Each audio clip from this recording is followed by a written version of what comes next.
Some and now none of you. Written by Is this username available or not? Chapter 4. The battle's in your hands now. The journey is long, not particularly difficult. They keep a brisk pace, only stopping to make camp when it's too dark to see much of anything. Leon cooks for them a stew that he mentions he learned from Merlin, and Morgana is so surprised at the name that came out of his mouth that she almost tells him where they're heading there and then. When he moves on to talking about something else, she's grateful. Her sleep is just as restless as it was in the castle, except this time Leon is present to witness it.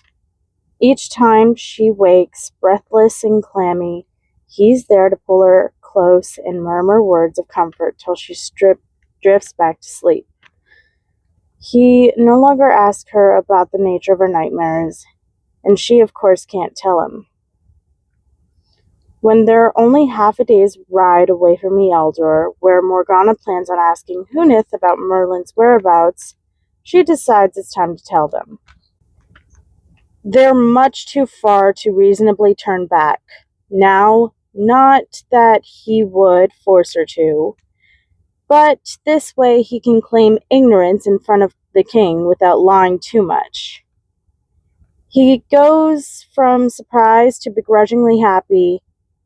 It's no secret that Arthur's short temper and harsher moods are a result of Merlin leaving, and he thinks having him back will eventually reverse the effects. Morgana certainly hopes so. They stay at Ealdor for the night, at Huneth's insistence, and the next morning she points them in the right direction and sends them off with more food and water than they'll probably need. 2 more days later, they reach Oakmere. It's a bustling little village, similar to Ealdor, but something about it feels more inviting. Maybe it's the fact that Merlin has made it his home. Leon and Morgana leave their horses with a little boy who comes to greet them and ask if they're looking for anything. The two of them follow him to a small, shabby stables that house 2 other horses. One of them is Onyx. Morgana happily greets her old horse and feeds him some apples, while Leon asks about the owner's whereabouts. Morgana can't believe how close they finally are. Leon and Morgana part at the little house the boy Wren had shown them to. The front of it looks like a shop from what she can see from the outside, and she doesn't think it's her imagination that the lights glow a little warmer than all the others in the village. It seems almost beckoning her inside. Still, Morgana hesitates.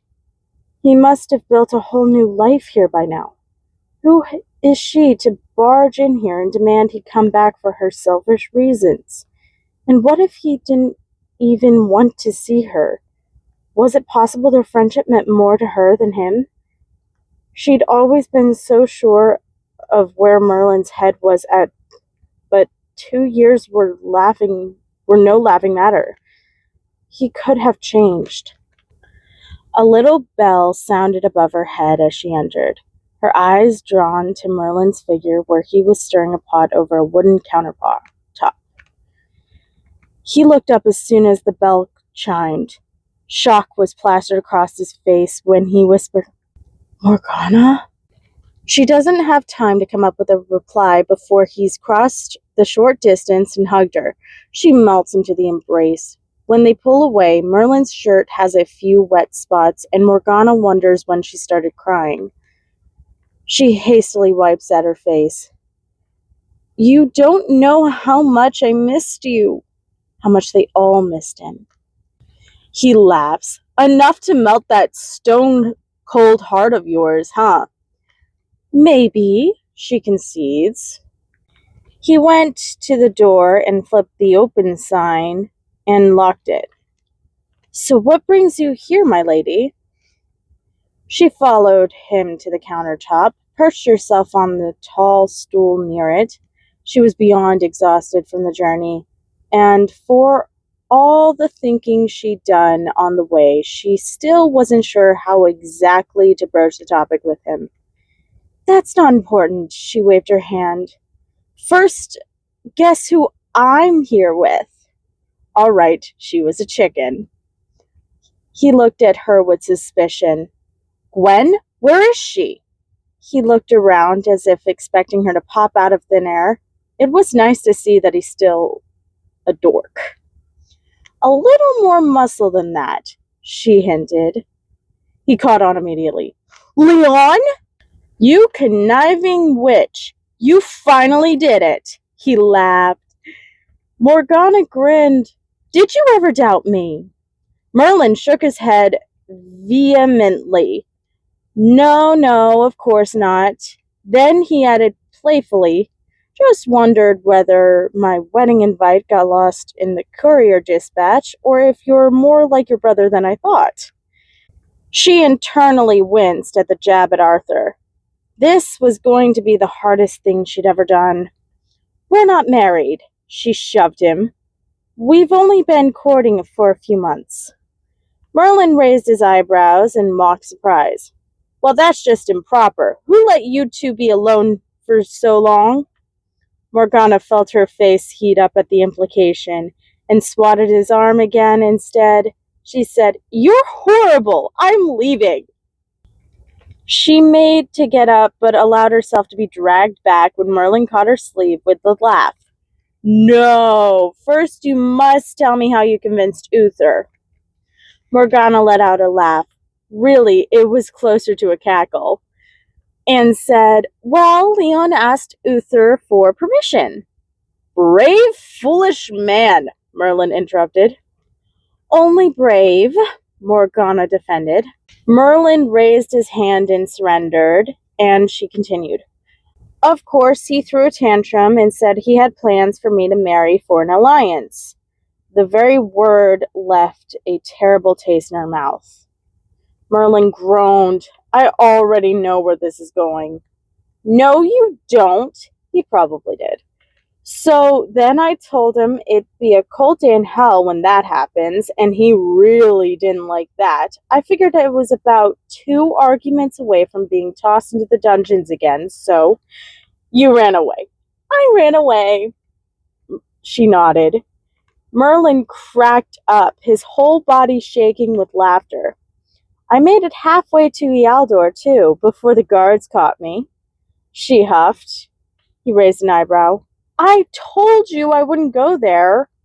I know, but I figured Huneth would know, so... Morgana shrugged. Smart, he conceded. Well, did it at least work? Of course it worked, she snickered. He was angry, but I guess he wanted to lose me less than he wanted an alliance with Senrid. Leon lost a lot of favor, but he gained most of it back too, when Uther started coming around. She didn't think before adding, Arthur really helped with that. Just to test the waters. Merlin, however, was completely ignorant to the last part, and save for the slightest shuddering at the expression when Arthur's name left Morgana's mouth. That isn't the only time you ran away, is it? How did he know her so well? The other 2 times before that. In her defense, living in Camelot was exhausting as a magical user, and it was made even worse by the fact that she had gotten used to facing it with Merlin. Make it far? She nodded. I stayed in Eslir's camp both times. It was a lovely reprieve, but very short-lived, because the guards were too close behind me for me to risk staying long. Mordred asked about you. He said to bring you along next time. He's grown a lot since we last saw him. She noticed Merlin's shoulders tense a little by the way they always did when she brought up the boy. She'd never gotten him to admit why, though. She watched him fight his initial reaction and exhale. I've been meaning to visit for some time. Which reminds me, Why are you here? She rolled her eyes, trying to buy time now. Can't I just want to see you? He raised an eyebrow. Nice try. Who's dying? Same person it always is. She hesitated. Arthur? Merlin's expression closed off in an instant. He got up, moving away from her. Morgana made to follow him as he moved around the little space, entirely ignoring her existence and tidying up. Merlin, tidying up. Just hear me out, please. She went to grab his shoulder, and he danced out of reach. Nope. I'm serious. It's really bad. Or, well, it's going to be. She withered under the look Merlin sent her way before he went back to putting away some scattered pots. I've been having dreams about him dying every night since he was crowned king, and every time it's a different threat. He'll die, Merlin, I know it. When he still didn't acknowledge her, she continued. Sometimes it's poison, other times it's a battle wound, or a magical beast, or a dagger to his throat, or a sword. Morgana, I don't care, he finally interrupted. She pursed her lips, refusing to believe that. You can't mean that. I do. He's changed, I swear. She took a deep breath and played her best card. I revealed my magic to him, and he accepted it. Merlin's head whipped up in shock. She continued before she could get the chance to berate her. Don't you see what that means? He's coming around. He just needs you now for the final push. There's no one else who can do it but you. Morgana marveled at her ability to spew bullshit. Arthur had come around a long time ago, of course. Merlin couldn't know that. It doesn't mean anything. Your blood, of course he would have to make an exception for you. She groaned. No, it's not just about me. There have been no executions of sorcerers since his reign began. And he shrugged. Arthur could have very well lifted the ban on magic itself, and that wouldn't be enough to bring me back to Camelot. What? But why? That would prove how far he's come, wouldn't it? She thought of all her brother's plans to slowly ease the kingdom and the councilors to start accepting magical users. All for Merlin. She thought of his plan to bring Merlin back once he'd succeeded and tell him everything. She hadn't ever stopped to think Merlin still wouldn't want to come back. Neither had Arthur, if she had to bet. It's not only about the magic, Morgana. It's about him not accepting me.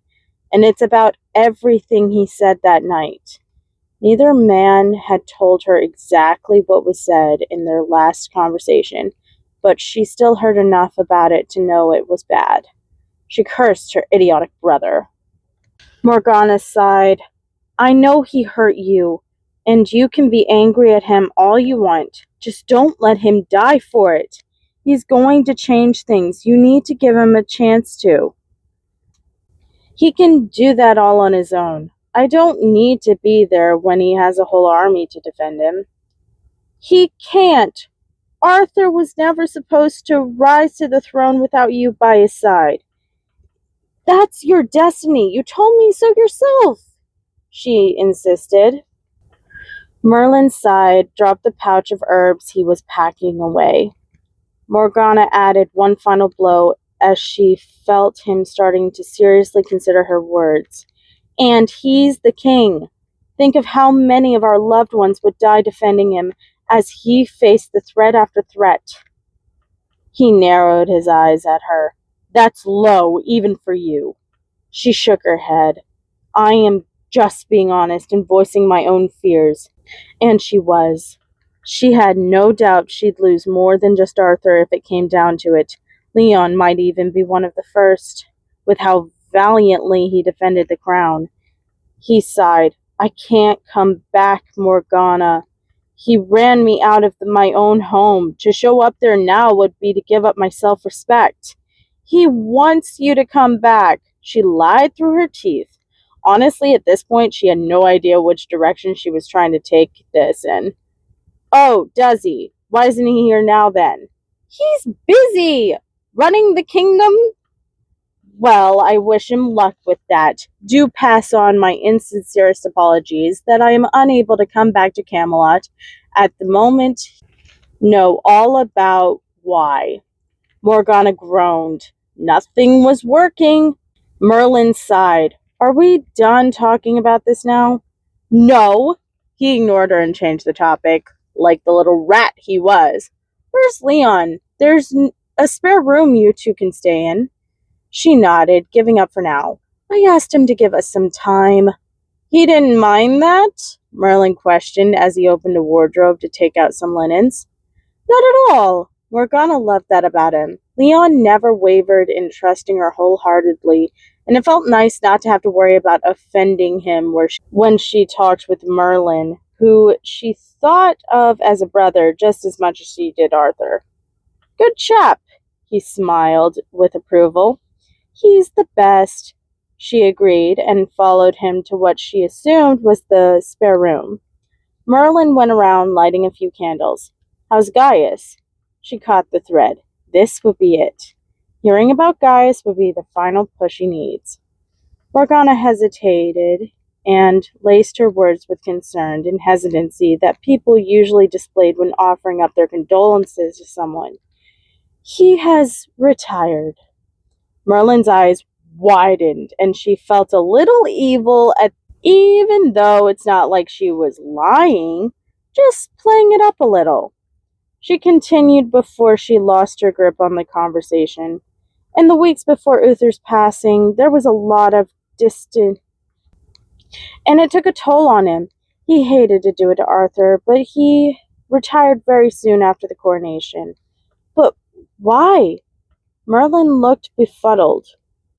Morgana let out an exasperated sigh. He's gotten old, Merlin. Is he sick? No, he's perfectly well and happy, keeping to himself in his new house with his old trinkets and numerous books. Morgana didn't think disclosing that information would help, so instead she went for, I don't know, he's withdrawn a lot. Still not a lie, she told herself. Merlin frowned and looked deep in thought. That's partly why I'm here. We've been in search for a good physician for weeks now, but they're a lot harder to find than you think. There's also the fear that we'll accidentally appoint someone who wishes to bring Arthur harm. Like Edwin, Merlin said with distaste. Exactly. You want me to be the court physician. I'm not trained enough for that. He was coming around. She fixed him with a deadpan expression. You've apprenticed under Gaius for several years, and you continued working as a physician here, if I'm not mistaken. There were herbs scattered all over every flat surfaces, some crushed, others on cloth to dry. Little bottles filled with various liquids lined many shelves, and the pot that he was stirring before she came in was now stirring itself, taking no concentration from him whatsoever. The yellowish mixture looked exactly like a Gaius remedy for stomach pains. His whole workshop was very reminiscent of Gaius. He shook his head. What I do here isn't the same as battle wounds and all that. I'm sure Gaius has already taught you everything there was to teach, and there's no one else he passed his knowledge on to. Merlin finally caught on. You're evil, Morgana! He walked out, leaving her in a freshly prepared room. She poked her head out the door and yelled, Yes, but I'm not lying! She only heard his quiet sigh in response and decided to give up for now. She could continue badgering him tomorrow, and the day after, and the day after that. They had a week here at the very least. They had to be good enough to make him succumb. For now, she plopped back down on the bed and wondered for a few moments if she was doing the right thing, bringing Merlin back when Arthur was still so against it. And she truly didn't want to take Merlin back there when it was clear he was still so hurt by everything that had happened. Morgana didn't blame either of them. Each had entirely valid reasons for their actions, but at the same time, she couldn't get the image of her brother dying out of her mind. Several images. She also knew Merlin would never forgive himself if Arthur died and he'd intentionally done nothing to stop it. Maybe it was a little selfish too. To drag her friend back to their combined hell, it was easier to do so with the knowledge that Arthur was actively working on reversing that. Everything would be perfect then. But first, they had to get to that point. For that, Arthur must be alive. Leon entered so quietly she didn't notice him until he asked, "What's troubling you?" She sighed softly and patted to the spot next to her. Leon hesitated, ever the gentleman, and she rolled her eyes before pulling him down to the bed with a tug on his wrist. "He's putting up more of a fight than I'd prepared for," she confided. Leon thought for a moment. "I'm not surprised. He always was impossibly stubborn when he wanted to be." "Which was all the time," he chuckled. "Yes, exactly. I thought, well, him and Arthur, they were always so magnetic. It's been 2 years, so I thought he'd be more open to coming back." He squeezed her hand gently and said wisely, "He hasn't even had a whole hour to digest the fact that we're here.